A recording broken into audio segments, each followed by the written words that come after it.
Hello student, मैं एकता सिंह आप सभी का ज्ञान चैतन्य चैनल में बहुत बहुत स्वागत करती हूँ। आज के इस वीडियो में हम महाजनपद काल से क्वेश्चन देखने वाले हैं, तो शुरू करते हैं।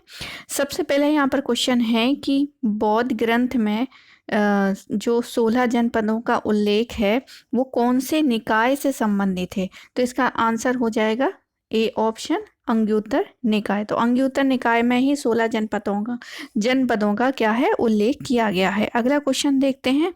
अब यहाँ पर एक पिक्चर दिया गया है, उसमें ABCD चार जगह का नाम दे रखा है और बताना है कि ए में कौन सा है, बी में कौन सा है, सी में कौन सा है और डी में कौन सा है।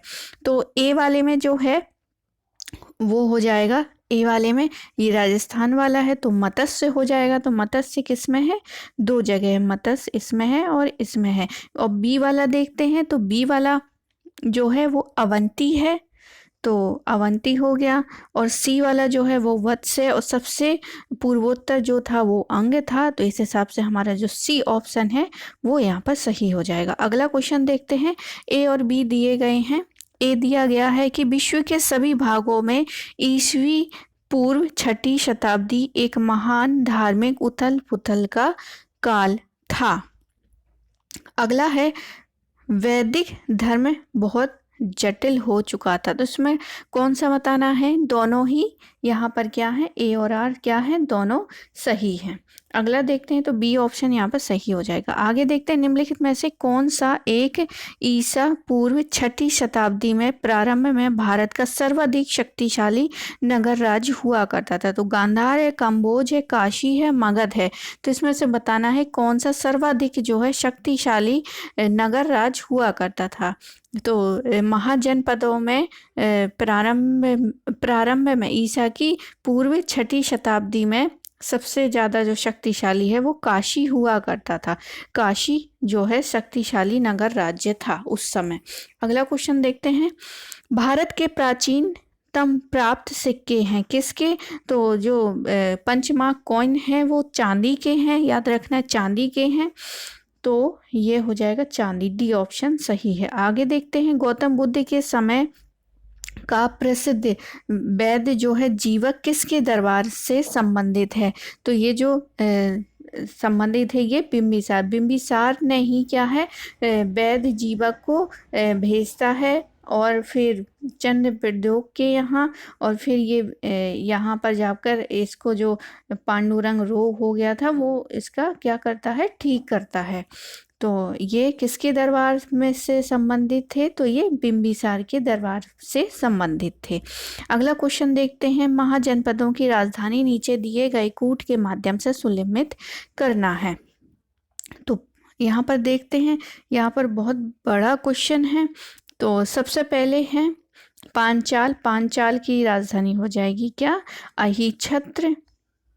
सूरसेन मथुरा हो जाएगी। अंग की चंपा चेदी जो है, चेदी वो हो जाएगी, चेदी हो जाएगी सुक्तिमती। मगध, मगध हो जाएगा राजगृह या गिरिब्रिज। कुरु हो जाएगी, कुरु हो जाएगी इंद्रप्रस्थ। और एक सेकेंड, यहाँ पर पांचाल फिर से देखते हैं। पांचाल जो है वो है अहिछत्र। सूर्यसेन जो है मथुरा। अंग की चंपा, चेदी जो है वो है सुक्तिमती। मगध, मगध हो जाएगी राजगिरी। मगध हो जाएगी, मगध हो जाएगी राजगिरी। कुरु, कुरु की राजधानी, कुरु जो है वो हो जाएगा इंद्रप्रस्थ। कुरु हो जाएगा इंद्रप्रस्थ।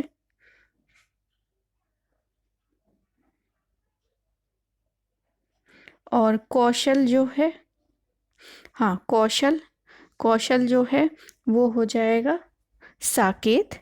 और वत्स जो है वो हो जाएगा नंबर 1 पे कौशाम्बी। तो ये काफ़ी बड़ा क्वेश्चन है, तो आप इसको ठीक से देखेंगे तो आपका सही आंसर हो जाएगा। अब जो कूट है वो कौन सा सही है, तो यहाँ पर डी ऑप्शन सही हो जाएगा। आगे देखते हैं, प्रारंभिक गणतंत्र में कौन सा नहीं था। तो यहाँ पर जो है कुछ गणतंत्र थे, उसमें से बताना है कि यहाँ पर कौन सा नहीं है।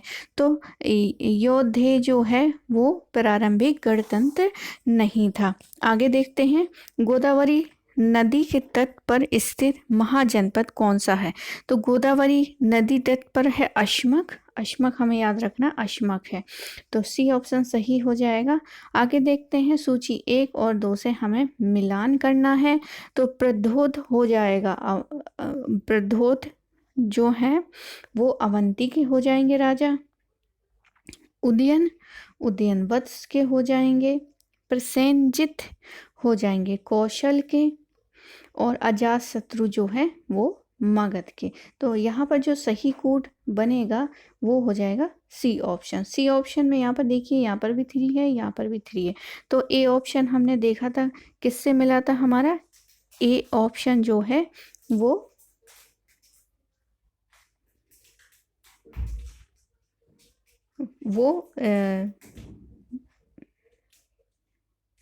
ए ऑप्शन जो है वो थर्ड से है, और जो उदयन है वो वत्स से है। तो यहाँ पर 3 और यहाँ पर क्या है 2 हो जाएगा। आगे देखते हैं, प्राचीन श्रावस्ती का नगर विन्यास किस आकृति का है। तो प्राचीन श्रावस्ती का जो विन्यास है वो आकृति है अर्धचंद्राकार, अर्धचंद्राकार। अगला क्वेश्चन है, उज्जैन का प्राचीन काल में क्या नाम था। तो उज्जैन का नाम क्या था, अवंतिका था। उज्जैन का नाम क्या था, अवंतिका। अगला क्वेश्चन है, उदयन वासव दत्ता की दंत कथा किससे संबंधित है। तो उदयन और वासव दत्ता की दंत कथा उज्जैन से संबंधित है। किससे संबंधित है, तो उज्जैन से संबंधित है। अगला क्वेश्चन है, मगध की प्रारंभिक राजधानी कौन सी थी। तो मगध की प्रारंभिक राजधानी जो थी वो हो जाएगी यहाँ पर राजगिरी, राजगिरी प्रारंभिक राजधानी थी। अगला क्वेश्चन है, निम्नलिखित में से किस राजा ने पाटलिपुत्र नगर बसाया एवं उसे अपनी राजधानी बनाया था। तो यहाँ पर जो सही आंसर हो जाएगा वो हो जाएगा उदयन। उदयन ने ही क्या किया था, पाटलिपुत्र नगर बसाया एवं उसे अपनी राजधानी बनाई थी। तो यहाँ पर सही आंसर हो जाएगा हमारा उदयन। अगला क्वेश्चन है, विश्व का पहला गणतंत्र वैशाली में किसके द्वारा स्थापित किया गया था। तो वैशाली जो है वो स्थापित किया गया था किसके द्वारा, लिच्छवियों के द्वारा। तो सही आंसर हमारा क्या हो जाएगा, लिच्छवी। अगला क्वेश्चन है, निम्नलिखित में से कौन सा युग में उपयुक्त जोड़ी है। तो मतलब उपयुक्त जोड़ी कौन सा है, तो ये स्कंदगुप्त मौर्य तो बिल्कुल नहीं है, चेटक है और लिच्छवी जो है ये यहाँ पर सही है। बिंबिसार और शाकी ये भी गलत है। पार्श्वनाथ और जंत्रिका ये भी गलत है। तो हमारा सही answer D option, Chetak Licchavi.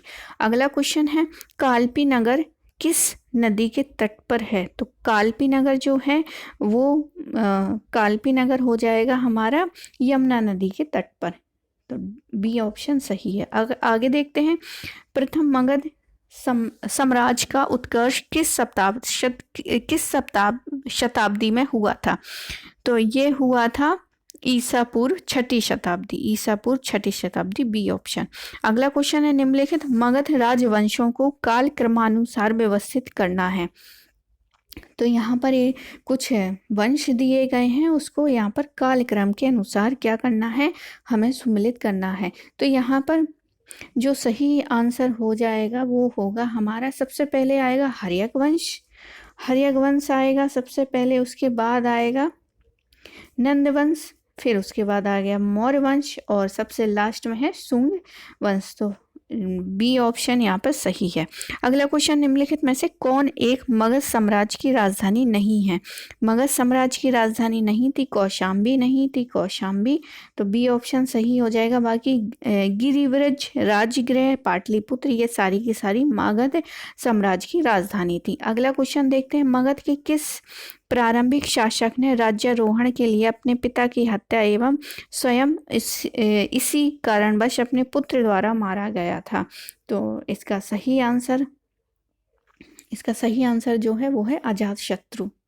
Ajatashatru ने अपने पिता को मारा था और अजातशत्रु की जो हत्या है वो उसके पुत्र द्वारा कर दी गई थी। अगला क्वेश्चन है, अजातशत्रु के वंश का नाम क्या था? तो हर्यक वंश था।